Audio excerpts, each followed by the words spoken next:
Assalamualaikum warahmatullahi wabarakatuh. Selamat pagi sahabat semua.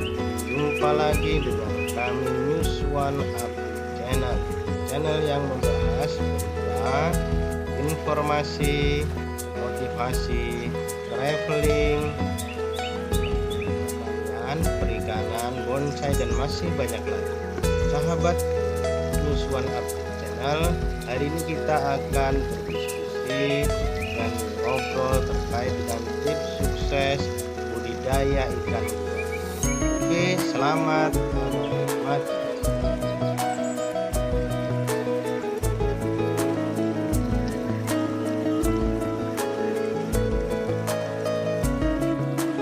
Selamat pagi teman-teman ya. Selamat pagi semuanya, semoga sehat selalu ya. Teman-teman, pagi ini kita akan ngobrol dan berdiskusi dari pengalaman tentang tips ya sukses budidaya ikan gurami ya, sambil makan ikan. Ini usianya belum lama, ini masih usia 3 bulan ya, kalau sekitar 3 jari ya. Saya memasukkan benih ini sebesar satu silet baru habis 2 sak pakan -1 ya.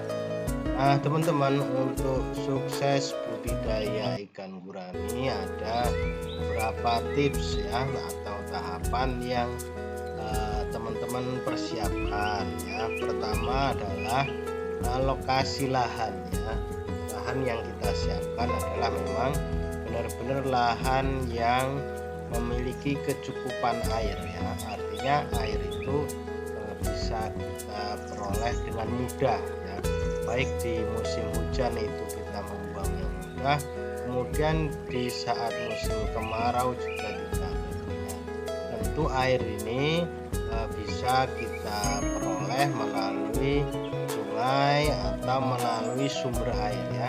Jadi yang paling bagus itu adalah air yang melalui sumber air ya, atau kita buat sumur bor ya, sumur bor, kemudian airnya kita sedot pakai pompa air ya, pakai pompa air yang diperbesar atau bahasa istilahnya diobor ya, diobor sehingga kadar keluarnya air cukup besar.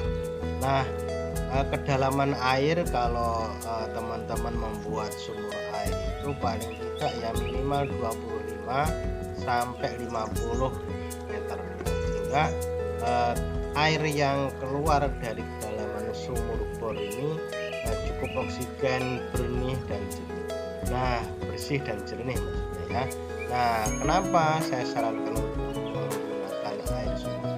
Kalau menggunakan air sungai ya, atau air sawah, kecuali kalau memang sungainya itu jernih ya, dari sumber air yang bagus, misalnya dari pegunungan ya, di daerah pegunungan itu kan sumber airnya jernih. Tapi kalau air yang berdasarkan dari irigasi itu rentan terhadap penyakit. Kenapa? Karena di situ banyak penyemprotan, banyak pembuangan dan lain sebagainya ya.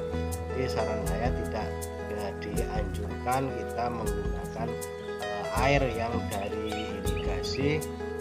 Kalau irigasinya itu irigasi umum, misalnya irigasi di persawahan, baik-baik kita buat sumur bor yang di persawahan itu sehingga airnya tetap jernih. Nah, kalau lahan yang kita siapkan itu sudah cukup ketersediaan air, maka yang kedua adalah kita menyiapkan kolamnya ya. Kolam bisa kita gunakan dengan kolam terpal, kolam beton, atau kolam tanah ya. Nah, ada beberapa kelebihan dan keunggulan dari masing-masing kolam ini ya. Jadi kalau kolam beton itu biayanya mahal ya, tapi kualitasnya baik, juga tahan lama. Kemudian kalau kolam terpal itu biayanya murah sama ya, tapi dia tidak tahan lama, mungkin ya bisa dengan 4-5 kali panen ya. Kemudian itu akan sudah lapu. Nah, kalau kolam tanah ya, kalau kolam tanah itu ikannya ya agak sedikit bau tanah. Tapi tidak apa-apa, di beberapa daerah itu juga di Jawa Tengah itu juga banyak menggunakan kolam tanah. Artinya apa? Artinya setelah dipanen itu perlu ada isolasi dulu ya, isolasi yang dilakukan oleh tengkul atau tengkul sehingga kualitas ikannya juga sama. Nah, silahkan tergantung dengan budget sahabat semuanya, apakah ingin menggunakan kolam beton atau kolam terpal atau kolam tanah. Yang penting ada ketersediaan air ya sahabat.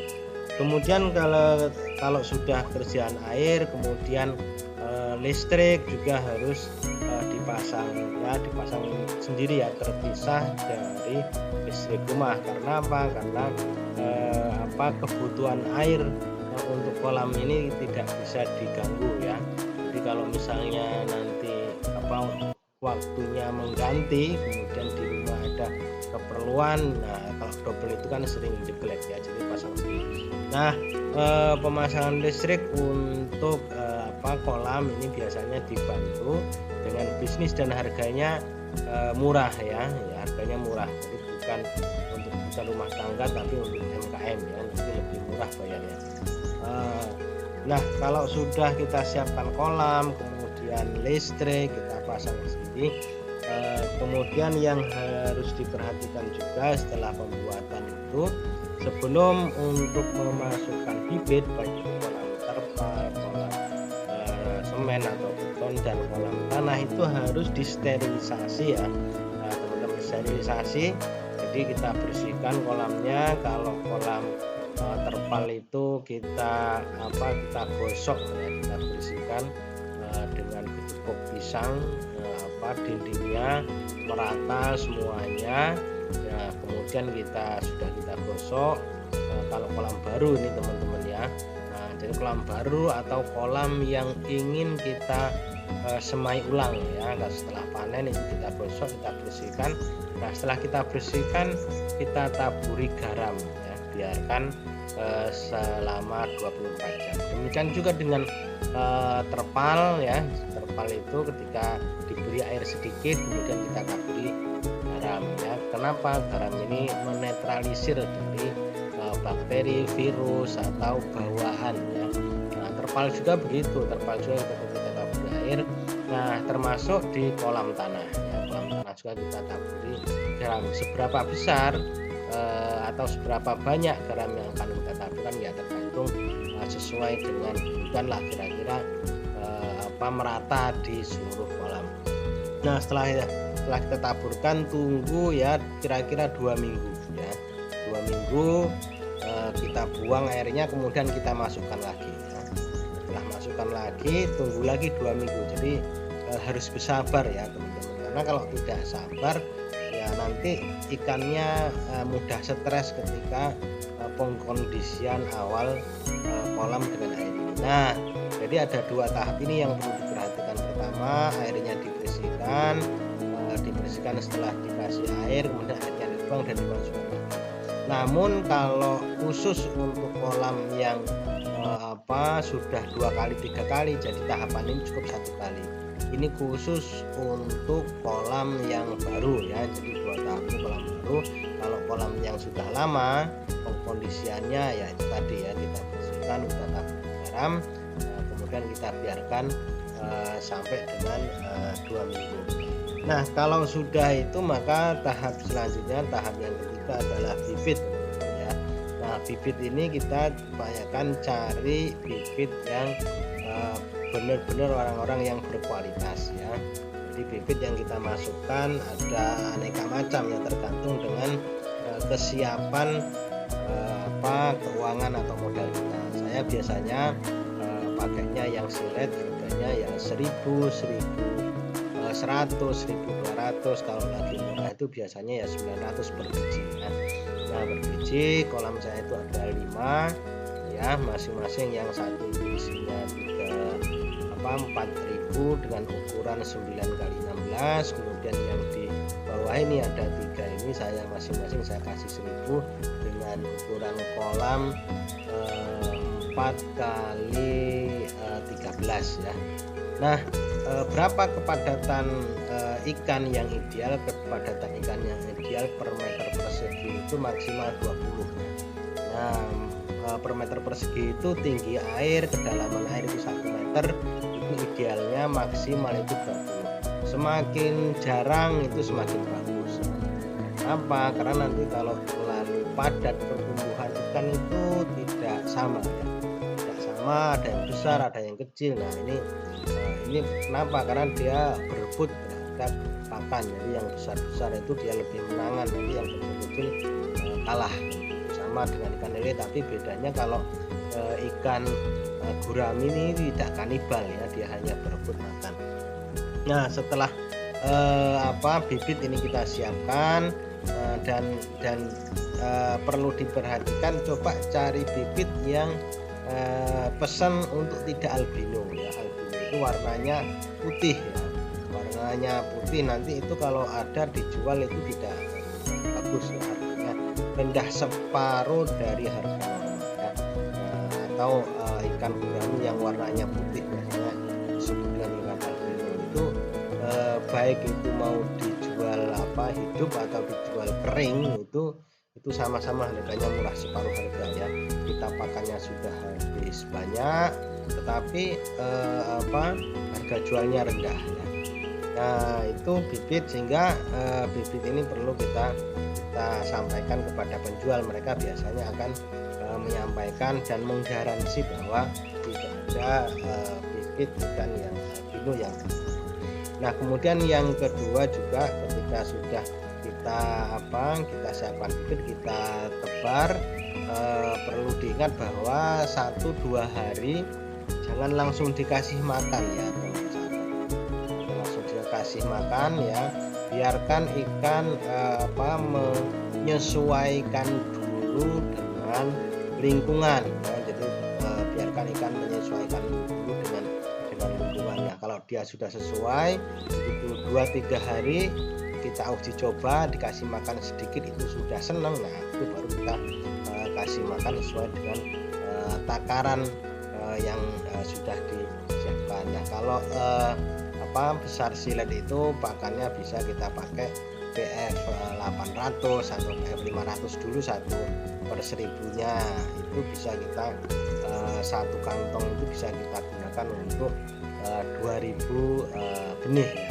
Nah, kalau sudah, maka yang kedua yang perlu diperhatikan adalah kualitas air teman-teman ya. Jadi kualitas air itu harus kita jaga supaya apa? Supaya ketika ikan ini sudah senang makan itu, kalau kualitas airnya tidak kita jaga akan mudah mati dan mudah terkena jamur ya.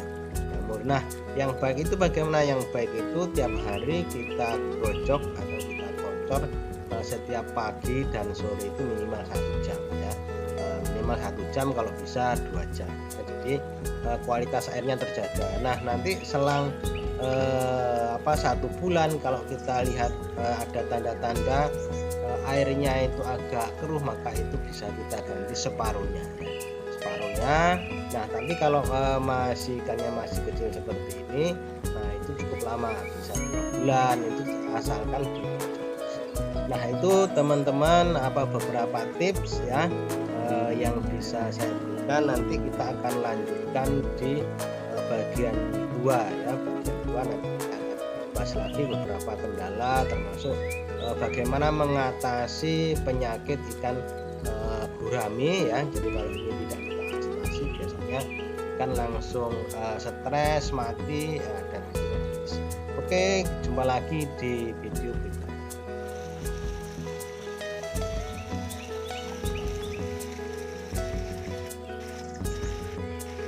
Terima kasih sudah mengunjungi Ndos on Update Channel. Semoga informasi ini bermanfaat untuk Anda.